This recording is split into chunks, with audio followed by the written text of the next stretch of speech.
नमस्कार, मैं हूं अजय कुमार। अरविंद केजरीवाल की सरकार अब दिल्ली में नहीं है।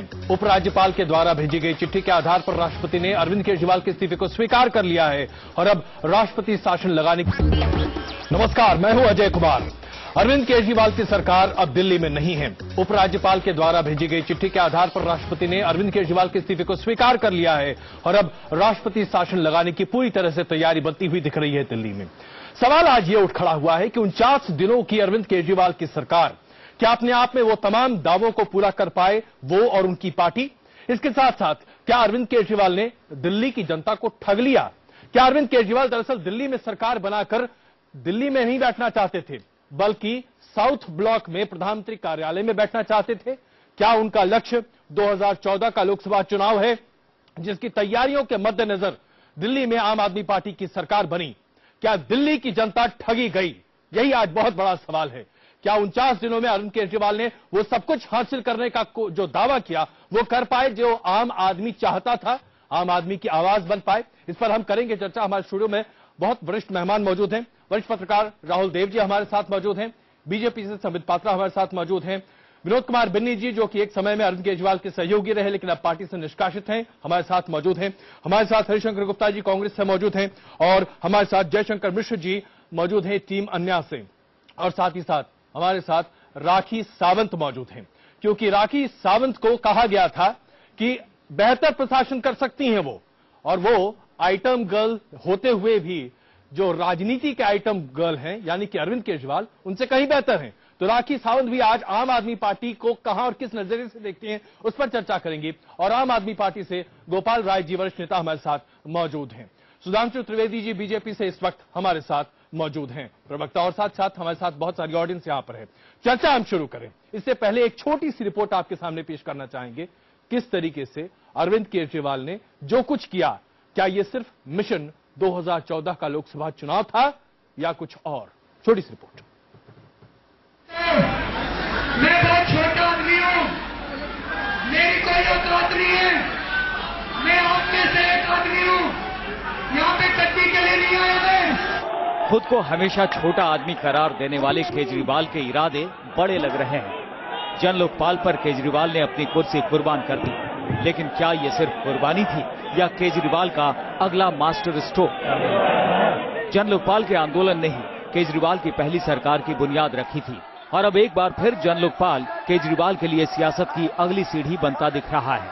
पूरे देश को हम लोग ये बताने का काम करेंगे कि कांग्रेस और बीजेपी दोनों पार्टियां भ्रष्टाचार के मामले में एक जैसी हैं। पहले शीला हारी, अब मोदी की बारी है। केजरीवाल का आत्मविश्वास चरम पर है। अब आम आदमी पार्टी अपना मुकाबला सीधे मोदी से मान रही है। आम आदमी पार्टी जैसा दिल्ली में हमने किया था, इसे सब्स्टिट्यूट बनाम ऑल्टरनेटिव का इलेक्शन बनाना चाहती है। यानी कि एक तरफ केवल सत्ता बदल और दूसरी तरफ व्यवस्था परिवर्तन। हम इसे इस बड़ी लड़ाई में बदलना चाहते हैं। सत्ता पलट के प्रतीक नरेंद्र मोदी हो सकते हैं, व्यवस्था परिवर्तन के प्रतीक अरविंद केजरीवाल बनेंगे। नजर आम चुनाव पर है तो पार्टी ने देश भर में झाड़ू चलाओ अभियान का आगाज कर दिया है। इस अभियान के जरिए पार्टी बीजेपी और कांग्रेस की कलई खोलने का दावा कर रही है। अभियान खत्म होते ही केजरीवाल चुनावी बिगुल फूंकेंगे। 23 तारीख को इस यात्रा के समापन पर अरविंद केजरीवाल हरियाणा में रोहतक में इस रैली का संबोधन करेंगे और लोकसभा चुनाव के अगले चरण की पूरी रणनीति को आपके सामने खुलासा करेंगे। निशाना संसद है और नेता केजरीवाल। इरादा साफ है कि सीएम की गद्दी के बाद अब पीएम की गद्दी पर केजरीवाल की नजर है। कांग्रेस का पराभव, उसकी हार, ये तो तय है। ऐसे में बीजेपी एक सब्स्टिट्यूट के रूप में आना चाह रही है। इसी पॉलिटिकल एस्टेब्लिशमेंट के अंदर से सब्स्टिट्यूट ढूंढा जा रहा है। आम आदमी पार्टी जैसा दिल्ली में हमने किया था, इसे सब्स्टिट्यूट बनाम ऑल्टरनेटिव का इलेक्शन बनाना चाहती है। जो केजरीवाल की पार्टी आज कह रही है, विरोधी उसे कई दिनों से दोहरा रहे हैं। इस्तीफे को धोखा और वादों को झूठ करार दिया जा रहा है। जिस तरीके के वायदे इन्होंने किए थे वो पूरे नहीं हो रहे थे, और साथ में इनको लोकसभा चुनाव में जाना था, क्योंकि इनका जो ठेका है वो नरेंद्र मोदी को रोकने का था, ना कि सरकार चलाने। सीधा है कि उन्होंने दिल्ली विधानसभा को लोकसभा चुनाव की तैयारी के लिए बलि चढ़ा दिया। और चुनाव विधानसभा भंग करने की सिफारिश कर दी। तो स्वाभाविक रूप से ये उसको मुद्दा बना के लोकसभा के चुनाव में जाना चाहते थे और ये जन लोकपाल को लोकसभा चुनाव में एक बड़ा मुद्दा बनाएंगे। केजरीवाल चुनाव लड़े, केजरीवाल चुनाव जीते, किसी को ऐतराज नहीं होगा। लेकिन सवाल है कि क्या दिल्ली के जनादेश को, मुख्यमंत्री पद की शपथ को सत्ता की नई सीढ़ी बनाया गया? क्या जन लोकपाल सरकार न चलाने का बहाना था? क्या सरकार चलाने में आ रही दिक्कतों के दाग को इस्तीफे के जरिए मिटाने की कोशिश की गई? क्या व्यवस्था परिवर्तन का दावा करने वाले नायक ने जन भावनाओं का अनादर किया? आखिर इस्तीफे से पहले दिल्ली की जनता से रायशुमारी करना केजरीवाल क्यों भूल गए? Team news nation. केजरीवाल के इस्तीफे के साथ कई सवाल उठ खड़े हुए। उन तमाम सवालों के दबाव में या उसके वजन पे हम दब जाएं, इससे पहले जरा राखी जी, हम आपसे ये समझना चाहेंगे, आइटम गर्ल की संज्ञा दी गई थी। कई लेखकों ने कहा कि अरविंद केजरीवाल भारतीय राजनीति के आइटम गर्ल हैं और दिग्विजय सिंह ने तो यहां तक कह दिया था कि आप शायद उनसे बेहतर शासन दे सकती हैं दिल्ली में, बतौर आइटम गर्ल ही सही। क्या कहती हैं आप, उनके इस्तीफे के बाद एक आइटम गर्ल की हार हो गई?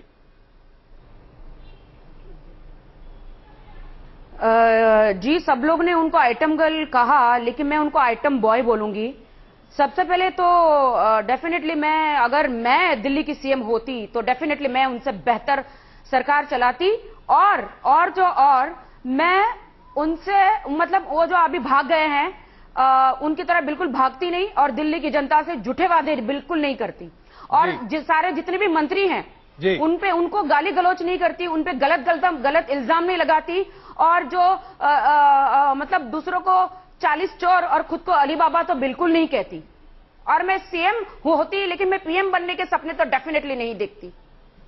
अच्छा, ये बताइए, इससे पहले कि हम जरा भारी चर्चा पे फिर चलें, उनका कहना, उनकी पार्टी का भी कहना है कि उनके लिए कांग्रेस कोई मतलब नहीं रखता, नरेंद्र मोदी ही एक आदमी है। नरेंद्र मोदी की तारीफ आप बहुत करती हैं, उनका 56 इंच का सीना जो है वो आप उसके बारे में बहुत तारीफ करती हैं। जी, मैं तो नरेंद्र मोदी जी की बहुत तारीफ करती हूं क्योंकि उनका जो सफर रहा है, मतलब वो बहुत ही अच्छा, उनका चाय बेचने से लेकर एक सीएम बनने तक का जो सफर रहा है उसमें मैं बहुत इंप्रेस्ड हूं, नो डाउट। लेकिन वो तो किसी को कुछ नहीं समझते, ना बीजेपी को कुछ समझते, ना कांग्रेस को कुछ समझते, ना दिल्ली की जनता को कुछ समझते, ना देश की जनता को कुछ समझते। अगर वो कुछ समझते, आप पार्टी केजरीवाल तो खुद को कुछ समझते, पता नहीं क्यों पैंट पुरानी शर्ट पहन के पता नहीं क्या साबित करना चाहते हैं वो देश की जनता को, मुझे समझ में नहीं आ रहा है। बार बार झाड़ू दिखा के लोगों को क्या साबित करना चाहते हैं? ये झाड़ू मैं यहां लेके बैठी हूं कि मैं तो बहुत खुश हूं कि इन्होंने रिजाइन दे दिया, दिल्ली की जो जनता है इनसे बच गई, इनकी सरकार उनको लूट लेती, बहुत उनकी बुरी हालत होती। ये झाड़ू से उनका ही मैं सफाया करके मैं उनका सफाया कर देना चाहती हूं आप पार्टी का। क्या आप पार्टी को इस देश से निकाल देना चाहिए? नहीं, अब आप ऐसा कीजिएगा तो भारतीय जनता पार्टी के तमाम नेता क्या करेंगे? सुधांशु जी, नरेंद्र मोदी के लिए चुनौती है अरविंद केजरीवाल। आम आदमी पार्टी का कहना है कि वो सिर्फ सब्स्टिट्यूट नहीं बल्कि ऑल्टरनेटिव और सब्स्टिट्यूट दोनों एक साथ बनना चाहती हैं। तैयार हैं आप लोग? देखिए, जो वो ऑल्टरनेटिव और सब्स्टिट्यूट बनने की बात कर रहे हैं, अब बताइए, जब सरकार बनी थी तो 70 जगह पे इन्होंने जन समर्थन करने की बात कही थी कि हम जनता से पूछ के कर रहे हैं, और जब इन्होंने सरकार से त्यागपत्र देने का निर्णय लिया तो जनता तो छोड़िए, विधायक दल की बैठक बुलाई नहीं बुलाई, सीधे जाके कर दिया। ये साफ दर्शाता है कि कथनी कुछ है, करनी कुछ है, करना अपने मन की है और केवल जगह जगह प्रचार का एक वातावरण बनाना है। इनका 1.5 महीने का जो कार्यकाल था वो कार्य को समर्पित नहीं था, वो प्रचार को समर्पित था। भ्रष्टाचार पे यदि ये सही मायने में सीरियस थे तो शुंगलू कमेटी की रिपोर्ट में पकी पकाई रखी हुई थी सीडब्ल्यूजी स्कैम पे क्यों नहीं कार्रवाई की? वो करने की बजाय बड़े बड़े लोगों का नाम ले रहे हैं। भाजपा का भी मानना है कोई भी उद्योगपति बड़ा हो या छोटा उस पर कार्रवाई होनी चाहिए, मगर सरकार सीरियस है तो चुपचाप कार्रवाई करे।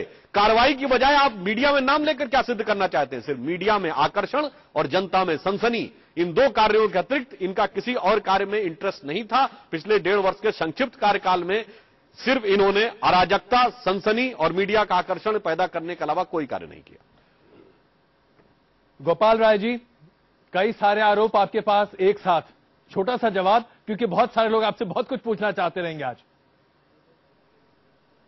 देखिए, पहली बात तो सुधांशु जी को मैं याद दिलाना चाहता हूं कि 500,000 करोड़ रुपए का बजट किस प्रचार की भूख के लिए लगाया गया है। देश के बड़े बड़े थैलीशाहों को आश्वासन दिया गया है कि तुम्हारी झोली हम आने के बाद भरेंगे, पहले हमारे प्रचार के लिए पैसा लगाओ। पहली बात यह है कि हिंदुस्तान के अंदर एक पहली सरकार बनी है, मैं चैलेंज के साथ कह रहा हूं। 3 राज्यों की अभी इनकी सरकार बनी है, नरेंद्र मोदी की सरकार और दिल्ली की 15 साल की सरकार। किसी भी सरकार के 48 दिन के काम को एक तरफ उठा करके देख लीजिए और अरविंद केजरीवाल के काम और फैसले को एक तरफ उठा के देख लीजिए, दोनों में तब अंदाजा लग जाएगा कि किसने काम किया है और कौन काम करने की तरफ आगे बढ़ रहा है। बहुत अदब से आपके सामने गोपाल राय जी एक बात कहना चाहूंगा, 49 दिनों में आप लोगों ने दरअसल किया क्या है? हर कोई यही जानना चाहता है। ऐलान और घोषणाओं के अलावा और लोगों को जो तथाकथित तौर पर आपके वोटर रहे हैं उनको सहूलियत देने के अलावा आपने दिल्ली के लिए किया क्या है? पहली बात तो कहना चाहता हूं कि भारतीय राजनीति में पहली बार जो अंग्रेजों के जमाने का वीआईपी कल्चर था वो खत्म हुआ है। दिल्ली का मुख्यमंत्री एक आम आदमी की तरह रहा और अपना शासन चलाया है। एक नंबर 2 बात जो पानी के लिए हमने कहा था, जिनके घरों में कनेक्शन है 666 लीटर पानी देने पहुंचाने का काम किया है आम आदमी पार्टी की सरकार ने। 50% 400 यूनिट तक के बिजली के बिल के दाम आधे किए हैं आम आदमी पार्टी की सरकार ने। गोपाल जी, बिजली कंपनियों के ऑडिट का ऑर्डर दिया है आम आदमी पार्टी की सरकार ने। एफडीआई को वापस किया है आम आदमी पार्टी की सरकार ने। बहुत छोटी सी बात आपके सामने रख दो, इस चर्चा को हम फ्लोर पर भी लेकर चलेंगे, लेकिन आप जो कह रहे हैं कि वीआईपी कल्चर खत्म किया है, ऐसा नहीं हुआ है। आपके तमाम मंत्री आज भी नई नई गाड़ियों में घूमते हैं। लाल बत्ती लगी गाड़ी आज भी है इस देश में और पूरे दिल्ली में घूम रही है और खुद अरविंद जी भी सरकारी गाड़ियों का इस्तेमाल करते रहे हैं। उनकी नीली वैगनआर अलग है, मैंने उन्हें खुद सरकारी गाड़ी में बैठे देखा है। मुख्यमंत्री की लाल गाड़ी आज भी है। मुख्यमंत्री लाल गाड़ी में नहीं बैठे। नहीं, देखिए लाल गाड़ी में अगर 10 कमरे का मकान लेने की जरूरत क्या थी? अगर ऐसा नहीं था तो पहली बात आपने जो अभी बात की, मैं उस पर चैलेंज करता हूं आपके चैनल पर, आपको भी लाल बत्ती की एक दिन के भी 1 घंटे की बात आप बता दो कि लाल बत्ती की गाड़ी में अरविंद केजरीवाल घूमे हो। लाल बत्ती अपने आप आपको जो प्रचार करना है और आपके चैनल में जिसका पैसा लगा है आप करो, क्या सिंबल है? सच्चाई के साथ बिन्नी जी की राय ले लेता हूं। बिन्नी जी, ये लाल बत्ती क्या सिर्फ यही वीआईपी कल्चर है? दरअसल मैं बता दूं कि कल मैं विधानसभा से वापस लौट रहा था जी, तो अरविंद जी के पीछे 2 गाड़ियां, एक जिप्सी और एक इनोवा, उसमें दोनों में कम से कम 20 कमांडो साथ में थे और कम से कम और आसपास की गाड़ियों से लग रहा था कि उनकी प्राइवेट सिक्योरिटी बहुत जबरदस्त चल रही है। मतलब इसका मतलब ये नहीं है कि हम वीआईपी कल्चर से हमने सिक्योरिटी हटा ली है। अगर सिक्योरिटी की अगर रिक्वायरमेंट है तो आप रखने में आपत्ति क्या है? आप क्या जाहिर करना चाहते हैं? और मुझे लगता है कि सारे जितने भी मिनिस्टर्स हैं, सारे मिनिस्टर्स इनके वीआईपी नंबर की गाड़ियों में और बड़ी गाड़ी इनोवा गाड़ी यूज कर रहे हैं। ये पूरा देश देख रहा है, पूरी दिल्ली देख रही है। इसमें तो मेरे कुछ कहने की अवस्था नहीं है। आपके चैनल में बार बार दिखाया, आप भी खुद जानते हैं इस बात को। और मनीष से लेके अरविंद से लेके सारे बड़े बड़े मकानों में 10 कमरे का जो मकान अरविंद जी ने अपने लिए तैयार कराया था, उस पर कितना खर्च हुआ, उसकी आरटीआई का जवाब, जो आरटीआई की जिम्मेदारी लेने वाले लोग हैं उन्होंने कम से कम 60 ऑफिस घूमने के बाद भी उसका जवाब नहीं दे पाए हैं, उस पर कितना पैसा खर्च हुआ है। तो वीआईपी कल्चर के खिलाफ कहां है लोग? बिल्कुल। हरिशंकर जी, मैं ये कहना चाहूंगा कि आज दिल्ली में आप पार्टी के जितने एमएलएज हैं उनमें आधे से ज्यादा लोगों के पास में सरकारी गाड़ियां हैं। अभी पिछले हफ्ते आदेश दिल्ली सरकार ने किया, केजरीवाल जी ने खुद आदेश किया, जिसमें डिस्ट्रिक्ट डेवलपमेंट कमेटीज हमारे यहां दिल्ली में होती हैं, रेवेन्यू जिले के अंदर जो डिस्ट्रिक्ट डेवलपमेंट कमेटी बनाई जाती है, सब में एक एमएलए उसका चेयर